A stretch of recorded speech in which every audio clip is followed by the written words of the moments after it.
आज हम एक बहुत ही दिलचस्प कहानी में उतरने वाले हैं कि हमारी दुनिया का जो नक्शा है, जैसा आज हम देखते हैं, वो वैसा बना कैसे।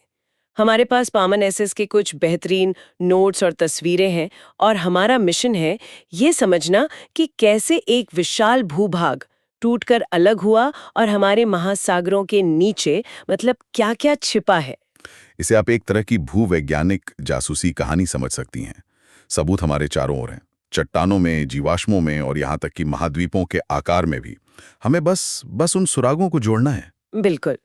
चलिए एक सवाल से शुरू करते हैं जिसने ये सारी जासूसी शुरू की थी। क्या हो अगर सारे महाद्वीप एक बड़ी पहेली, एक जिगसॉ पजल की तरह एक साथ जुड़ सकते हो? ये सिर्फ एक मजेदार ख्याल नहीं है, बल्कि एक क्रांतिकारी वैज्ञानिक सिद्धांत की शुरुआत थी। चलिए इसकी गहराई में उतरते हैं। ओके, तो चलिए इसे खोलते हैं। कहानी शुरू होती है 1912 में, जब अल्फ्रेड वेगनर नाम के एक जर्मन वैज्ञानिक ने उन्होंने महाद्वीपीय विस्थापन सिद्धांत या कॉन्टिनेंटल ड्रिफ्ट थ्योरी दुनिया के सामने रखी। और उनका कहना था कि महाद्वीप हमेशा से अपनी जगह पर नहीं थे। नहीं, बिल्कुल नहीं। वो पृथ्वी की सतह पर धीरे धीरे तैर रही हैं। और दिलचस्प बात यह है कि ये विचार पूरी तरह से नया नहीं था, है ना? नहीं, बिल्कुल भी नहीं। वेगेनर से सदियों पहले 1596 में अब्राहम ऑर्टेलियस नाम के एक नक्शानेवीज ने यह अंदाजा लगाया था। उन्होंने कहा था कि अमेरिका, यूरोप और अफ्रीका से टूटकर अलग हुआ है। अच्छा। उन्होंने बस नक्शे पर महाद्वीपों के किनारों को देखा और सोचा, अरे ये तो एक दूसरे में फिट होते हैं। वाह, तो मतलब ये विचार सदियों से हवा में था, लेकिन वेगेनर ने इसे एक वैज्ञानिक सिद्धांत की शक्ल दी। तो उनकी मूल अवधारणा क्या थी? अवधारणा बहुत ही आकर्षक है। वेगेनर ने कहा कि करोड़ों साल पहले आज के सभी महाद्वीप एक साथ एक विशाल भूभाग के रूप में जुड़े हुए थे। उन्होंने इस सुपर कॉन्टिनेंट को पैंजिया नाम दिया। पैंजिया, जिसका मतलब है सारी पृथ्वी। हाँ, और इसके चारों ओर जो इकलौता महासागर था उसे पैंथालासा कहा, यानी सारा जल। हमारे पास जो तस्वीर है वो इस सफर को बहुत अच्छे से दिखाती है। करीब 22.5 करोड़ साल पहले एक पूरा पैंजिया, फिर ये दो हिस्सों में टूटता है, ऊपर लॉरेशिया और नीचे गोंडवाना। और फिर ये टुकड़े और टूटकर आज की अपनी जगहों पर पहुंच जाते हैं। भारत को गोंडवाना से टूटकर उत्तर की ओर जाते देखना तो कमाल का है। बिल्कुल। लेकिन देखिए, एक आइडिया के लिए सिर्फ नक्शे का फिट होना काफी नहीं होता। वेगेनर को सबूत चाहिए थे और उन्होंने सबूत इकट्ठे भी किए। हाँ, और यही हिस्सा मुझे सबसे दिलचस्प लगता है। जिग्सॉ फिट तो पहला सबूत था, वो तो साफ दिखता है, खासकर दक्षिण अमेरिका और अफ्रीका के तट। हाँ, लेकिन जीवाश्मों वाली बात तो और भी पक्की लगती है। हाँ, उन्होंने पाया कि मेसोसॉरस जैसे छोटे सरीसृप के जीवाश्म ये सिर्फ ताजे पानी में रह सकते थे। अच्छा, वो ब्राजील और दक्षिण अफ्रीका दोनों जगह मिले। अब ये छोटा सा जीव हजारों किलोमीटर का खारा अटलांटिक महासागर तो तैरकर पार नहीं कर सकता था। नहीं, बिल्कुल नहीं। इसका एक ही मतलब हो सकता है कि जब ये जिंदा थे तब ये दोनों जगह जुड़ी हुई थी। ठीक है, जीवाश्म वाली बात तो समझ आती है, लेकिन नोट्स में सोने के भंडारों का भी जिक्र है। प्लेसर निक्षेप, इसका महाद्वीपों के जुड़ने से क्या लेना देना हो सकता है? ये तो थोड़ा अजीब लगता है। नहीं, ये असल में एक बहुत ही मजबूत सबूत है। सोचिए, आज घाने के तट पर सोने के बड़े भंडार मिलते हैं, लेकिन वहां सोना देने वाली चट्टानें नहीं है। तो सोना आया कहां से? वो चट्टानें हजारों किलोमीटर दूर ब्राजील में है। जब दोनों महाद्वीप जुड़े हुए थे तो ब्राजील के पहाड़ों से निकलने वाली नदियां बहकर आज के घाना तक जाती थी। ओह, वो अपने साथ सोना बहाकर लाती थी और घाना के तट पर जमा कर देती थी। तो आज महासागर बीच में है, लेकिन सोने के वो निशान आज भी दोनों तरफ मौजूद हैं, जैसे कोई भूवैज्ञानिक फिंगरप्रिंट हो। बिल्कुल सही कहा आपने। एक मिनट, जिग्सॉ फिट, एक जैसे फॉसिल्स, सोने के भंडार और एक और चीज का जिक्र है, टिलाइट निक्षेप, हाँ, ग्लेशियरों के निशान। जो भारत से लेकर ऑस्ट्रेलिया तक एक ही जैसे हैं। ये तो बहुत सारे सबूत हैं। मुझे तो ये केस काफी मजबूत लग रहा है। इसके बावजूद भी उस समय के वैज्ञानिकों ने उनकी बात क्यों नहीं मानी? ये एक बड़ा सवाल है। एक कारण तो था कि लोग अपनी पुरानी सोच पर अड़े हुए थे, लेकिन उससे भी बड़ी एक वैज्ञानिक कमी थी। वो क्या थी? वेगेनर ने ये तो बता दिया कि क्या हो रहा है, मतलब महाद्वीप खिसक रहे हैं, लेकिन वो ये नहीं समझा पाए कि क्यों और कैसे हो रहा है। अच्छा। उन्होंने जो कारण बताए, जैसे चांद सूरज का ज्वारीय बल और पृथ्वी का घूर्णन, वो इतने कमजोर थे कि महाद्वीपों जैसी विशाल चीजों को हिला ही नहीं सकते थे। तो ये क्लासिक केस है जहां ऑब्जर्वेशन सही था लेकिन मैकेनिज्म गलत। वेगनर देख पा रहे थे कि पहेली के टुकड़े जुड़ते हैं, हाँ, लेकिन उन्हें ये नहीं पता था कि कौन सी अदृश्य शक्ति इन टुकड़ों को हिला रही है। बिल्कुल। और विज्ञान में क्या के साथ साथ क्यों और कैसे का जवाब देना भी उतना ही जरूरी है। बिना कैसे के उनका सिद्धांत 1960 के दशक तक लगभग एक वैज्ञानिक मजाक बनकर रह गया था। फिर क्या हुआ? फिर 1930 में आर्थर होम्स ने एक आइडिया दिया जिसने सब कुछ बदल दिया। तो असली कारण क्या था? महाद्वीप आखिर खिसक क्यों रहे हैं? आर्थर होम्स ने कहा कि असली कारण पृथ्वी की सतह के नीचे मैंटल में छिपा है। उन्होंने बताया कि पृथ्वी की ऊपरी परत, जिसे हम क्रस्ट कहते हैं, वो एक अंडे के छिलके की तरह साबुत नहीं है। ये कई बड़े बड़े टुकड़ों में टूटी हुई है, जिन्हें हम टेक्टोनिक प्लेट्स कहते हैं। अच्छा। और हमारे महाद्वीप इन्हीं प्लेटों के ऊपर बैठे हैं। ओह, तो ये प्लेट्स ही असल में चल रही हैं और महाद्वीप तो बस उन पर सवारी कर रहे हैं, जैसे किसी कन्वेयर बेल्ट पर रखा हुआ सामान। एग्जैक्टली। और होम्स ने बताया कि इन प्लेटों को चलाने वाला इंजन मैंटल के अंदर की गर्मी से चलने वाली संवहन कोशिकाएं हैं, कन्वेक्शन सेल्स। ओके, संवहन कोशिकाएं। ये सुनने में बहुत टेक्निकल लगता है। इसे आसान भाषा में कैसे समझ सकते हैं? मेरे दिमाग में तो वो इमेज आ रही है जैसे किसी बर्तन में पानी उबलता है, नीचे का गर्म पानी ऊपर आता है और ऊपर का ठंडा पानी नीचे जाता है। क्या ये कुछ वैसा ही है? एकदम सही तुलना है। मैंटल में भी यही होता है। पृथ्वी के कोर की जबरदस्त गर्मी से मैंटल की चट्टानें पिघलकर ऊपर उठती हैं। अच्छा। सतह के पास आकर ठंडी होती हैं और फिर वापस नीचे जाती हैं। और ये करोड़ों सालों तक चलने वाला एक बहुत धीमा चक्कर है। बहुत धीमा। और यही चक्कर अपने ऊपर तैर रही टेक्टोनिक प्लेटों को धीरे धीरे खिसकाता है, साल में बस कुछ सेंटीमीटर। और इस विशाल इंजन को चलाने वाली गर्मी, ये कहाँ से आती है? इसके 3 मुख्य स्रोत हैं। एक तो पृथ्वी के अंदर मौजूद रेडियोधर्मी तत्वों का विघटन। ठीक है। दूसरा, पृथ्वी के बनने के समय से बची हुई गर्मी। और तीसरा, जैसे जैसे पृथ्वी का कोर ठंडा होकर ठोस हो रहा है, उससे भी लगातार गर्मी निकल रही है। ठीक है, तो ये कन्वेयर बेल्ट महाद्वीपों को धक्का दे रही है।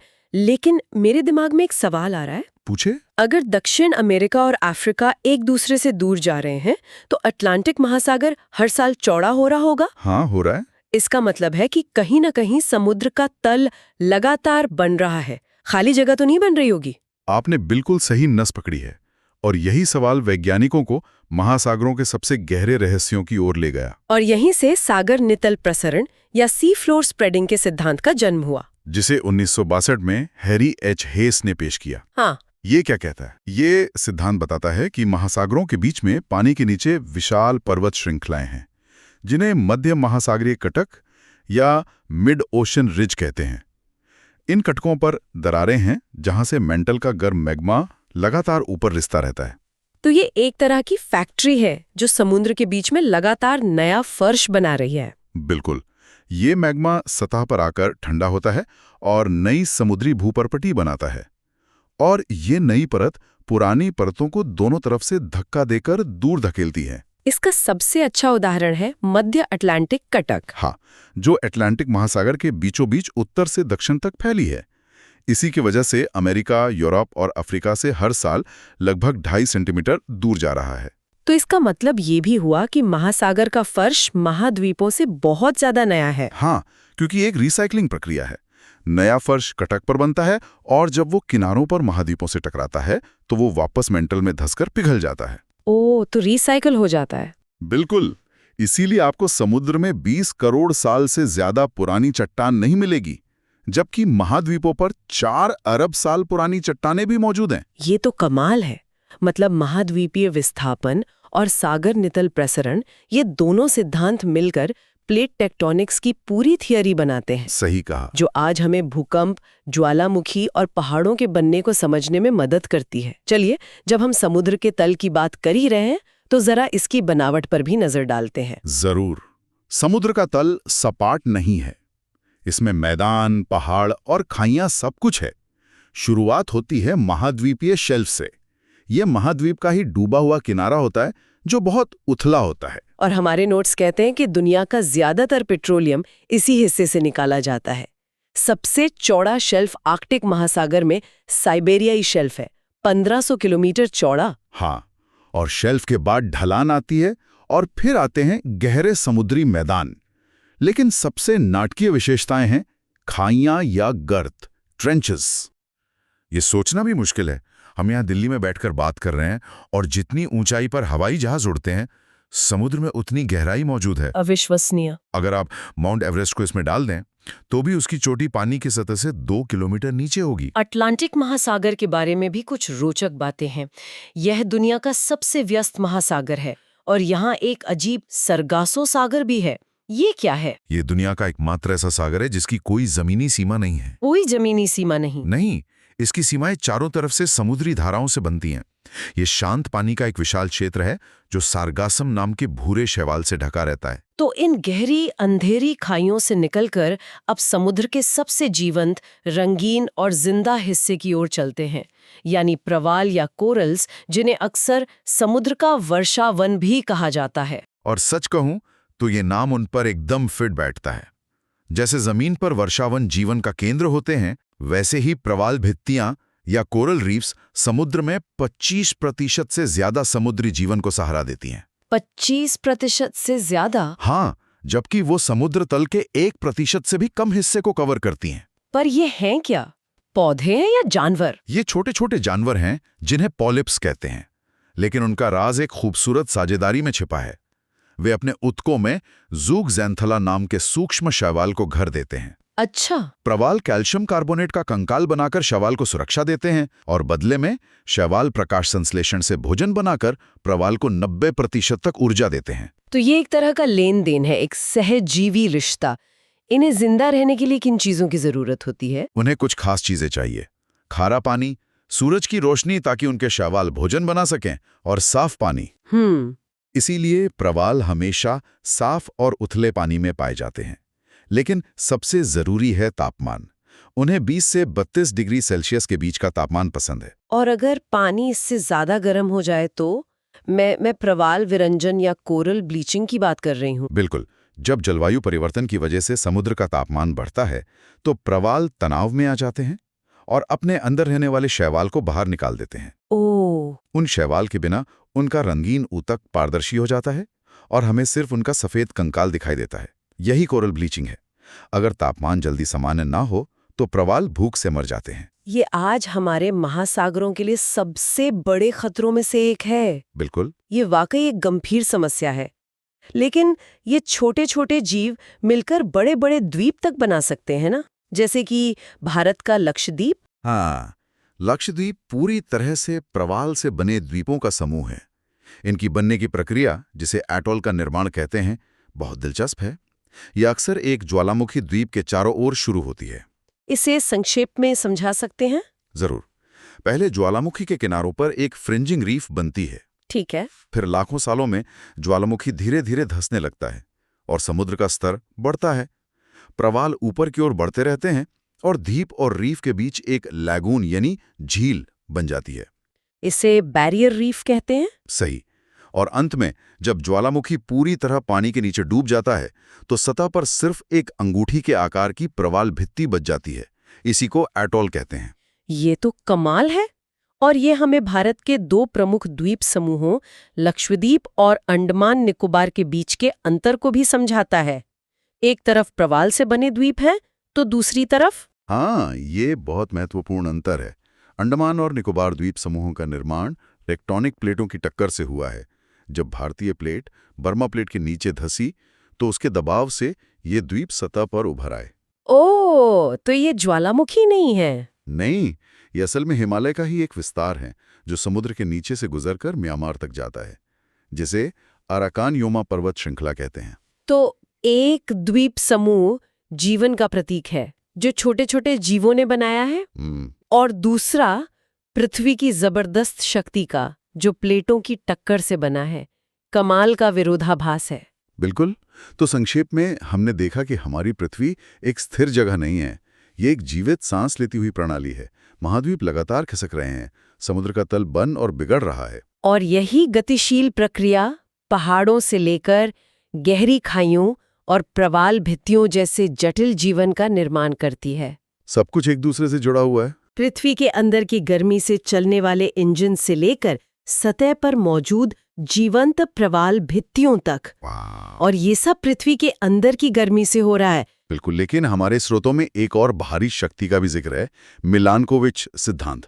ये क्या है? ये एक आकर्षक सिद्धांत है जो बताता है कि कैसे पृथ्वी की कक्षा और अपने अक्ष पर झुकाव में आने वाले छोटे छोटे हजारों लाखों साल लंबे बदलाव धरती पर हिमयुग लाते और खत्म करते हैं। ये ग्रह को आकार देने वाली एक खगोलीय घड़ी की तरह है। तो एक तरफ पृथ्वी के अंदर का इंजन है जो महाद्वीपों को हिला रहा है, और दूसरी तरफ सौर मंडल में पृथ्वी की चाल है जो लंबे समय के जलवायु चक्रों को नियंत्रित कर रही है। सही कहा। और यहाँ सोचने वाली बात यह है, हमने आज उन धीमी प्राकृतिक प्रक्रियाओं की बात की जो लाखों वर्षों में पृथ्वी को आकार देती हैं। मिलानकोविच चक्र बहुत धीमे हैं, प्लेट टेक्टोनिक्स भी बहुत धीमा है। लेकिन आज जो हम इंसान सिर्फ 200 सालों में तेजी से जलवायु बदल रहे हैं, उसका इन धीमी प्राकृतिक साइकिलों पर क्या असर पड़ेगा? क्या हम इन विशाल घड़ियों की चाल को बिगाड़ रहे हैं? यही सवाल है। एक बहुत ही प्रासंगिक और सोचने पर मजबूर करने वाला सवाल। इसी के साथ आज की ये बातचीत यहीं समाप्त होती है।